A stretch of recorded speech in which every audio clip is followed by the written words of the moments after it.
project file. So we're going to go to I'm going to go to the home page here, click on New Project, File, Save As. Okay, go to your Projects folder.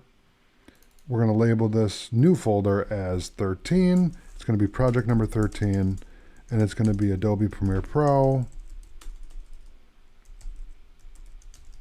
2022 projects. We're going to create that. I'm going to right click and rename this.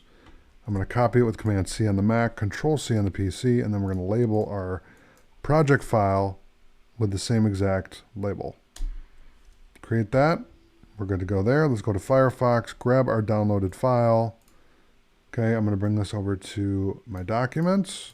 Then I'm going to bring it into the projects folder and go to project number 13, double clicking on it to uncompress the file, and then we'll check out the file and see what's in there.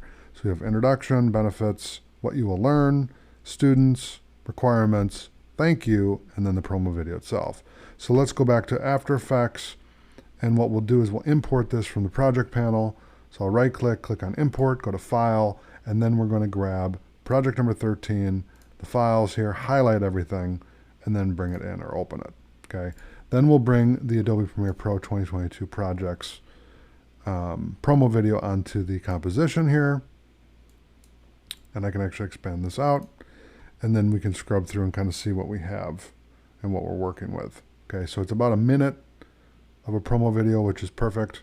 And what I want to do is, similar to what we did in the previous project, I'm going to add some motion to our graphics to have a little fun with this, but we're not going to use introduction. We're going to use benefits and students and thank you. Okay, so I want to minimize the graphics for this one. So let's do benefits, and I will start it right at 15 seconds and frame 3. So I'm going to make this about 5 seconds. And what I want to do is we'll put the graphic just above here, right there. And I want to add, let's do opacity to 0. And we'll just do this. And we'll adjust this and then make it 100%. Let's see how that looks. All right, so that's a little bit slow. So I'm going to move the keyframe to the left to make the transition or the opacity faster. So we're basically creating a dissolve in, or when I click on it, it fades in quickly. Okay, so that's great. Now, when we go to the end, so right there, we can have it fade out or just do a jump cut. I prefer jump cuts. I really like the fade in though, because it's very clean. And then we just have a jump cut out. Okay. Now we're going to use students. Okay. So for students, I want to go down to here and do the same kind of effect. Okay. So we'll bring this in and I'll close this layer out, or collapse the layer, I should say. And then I will shrink this layer down like that, and we'll make it 5 seconds. And then what I want to do is adjust the opacity. So we're going to do the same thing. We're going to position it in the same spot, adjusting the opacity, and we're going to make it a quick effect. So we'll do opacity. I'll move it just a little bit, just a sliver. And actually, let's click on the keyframe here. I didn't do what I was supposed to do. I want to set this to 0. Okay. Now normally I'd use my keyboard, but I've been stopping my recordings with my keyboard shortcuts, so I need to use the mouse instead. In fact, I need to make sure I'm still recording because I've been having problems with this. I'm a keyboard shortcut fanatic. I really love keyboard shortcuts because it makes everything quicker, but sometimes it messes up my whole thing. So you see, this is a faster transition. So let's play it. So we're fading in really fast. Okay. So we have students, and then it just jump cuts out. Now, I think we should make this a little shorter, just like that. And then, so when we fade in, you see it, and then boom, it's gone. Okay. I really like that. Okay. I do like to fade out, but for lower thirds, just for graphics in general, you don't really need to do that. Jump cutting is okay. It's a trendy thing, so it's acceptable. I'm not crazy about jump cuts. I could do a podcast about how I don't like jump cutting. But for this example, and I'm not going to do that, so don't worry. But for this example, it's okay. All right? Because we want it, it's a promo video. So promo videos are fast paced, and we're selling you a product. So we're saying, hey, you got to check this out, do this, do that. So we want it to be fast paced. So for the type of video that we're creating and we're compositing, it's okay. All right? So my personal feelings aside, it's okay to do it in this example. So I'm looking for the thumbnail. So if I scrub to the right here, we have that. I'm going to turn that off just in case it's scrubbing.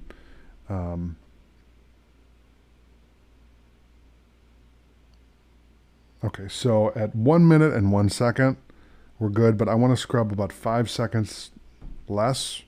So we could do 56 seconds right there. And then I'm going to put thank you in here. And then we'll trim down this layer to here, and then do it about right there. Okay, and then we'll add this in and bring this down to here, and then adjust this. And one thing I'll tell you about why I love After Effects so much is it works so well with Photoshop, okay?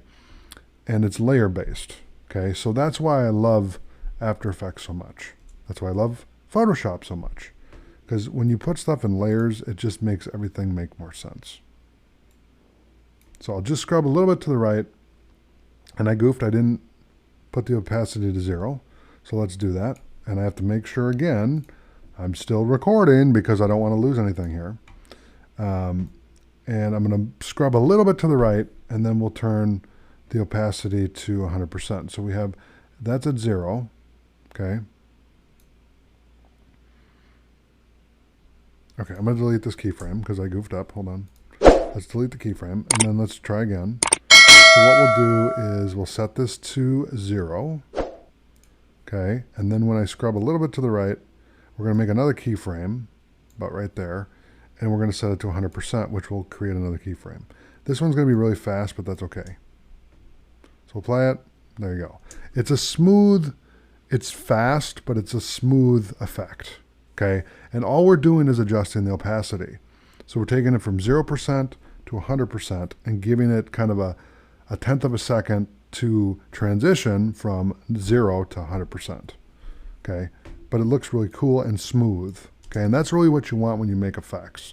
See how smooth and clean that is? Very smooth transition.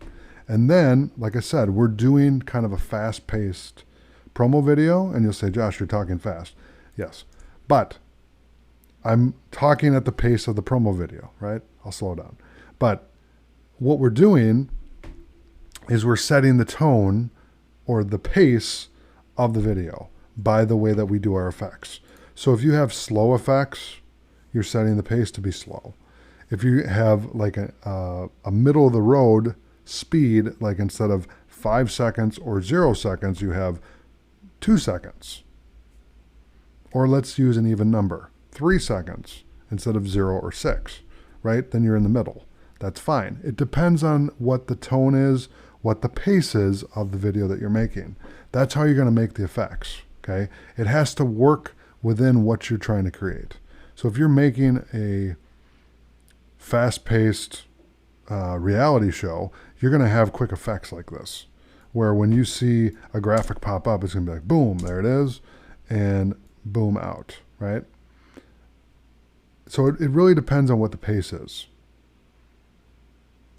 So we'll trim from there, not cut, but trim, okay? We'll save it, and let's look at all the effects again real quick. So what we did with this one is we had it fade in and then cut out. Same with this one. We have students, and then this one. Beautiful. And then when we get to 1 minute and 1 second, it cuts to the thumbnail. And there you go. So that's Adobe Premiere Pro 2022 projects. That's how you can add more engagement to the project by just adding a few graphics here and there, adding some cool effects to it. You can really make the video pop really easily without doing much, okay? So remember that. Keep it simple. Don't overdo it. Don't over affect it. Just do the bare minimum in terms of, not the bare minimum, but do the least amount of effects that you think that you need, okay? When you're thinking about your video, whatever it is, let's say you're making a promo video for something, make sure that when you write out the outline, you put it in layers, just like PremierePro, or not PremierePro, but Photoshop or AfterEffects. Build it out in layers. Build the first layer as the video, okay? So what's the point of the story, okay? What am I trying to get across? So the first layer for this is the promo video, right? So that's layer one. Then what's layer two? We're adding graphics and motion to those graphics. That's layer two. And then what's layer three? We could add music. That could be another one. What's layer four? We could add more effects. But you see how I'm keeping it simple, okay? I literally added effects before we even did anything by adding this graphic in here and then something at the beginning, okay? And the reason why I did it that way was to make it easier for us to edit it. So you really just want to improve it where it needs it and not overdo it. That's what I'm trying to get across. So less is more, okay? It really is. You can put a whole bunch of stuff on here, and if you watch movies and whatever, they over affect stuff too much where it's oversaturated with effects, okay? If you have a movie with balanced effects, it makes the movie more engaging because it looks more realistic and you can relate to it more, okay? But if the whole movie is just special effects, it's a fake fest, right? It's too much effects. So with promo videos or any type of video, don't overdo it, okay? Keep it simplistic, keep it basic, okay? And that will take you far, young Jedi, okay? Now yes, I'm not going to go any further with that joke, but thank you so much for watching, and I'll see you in the next video.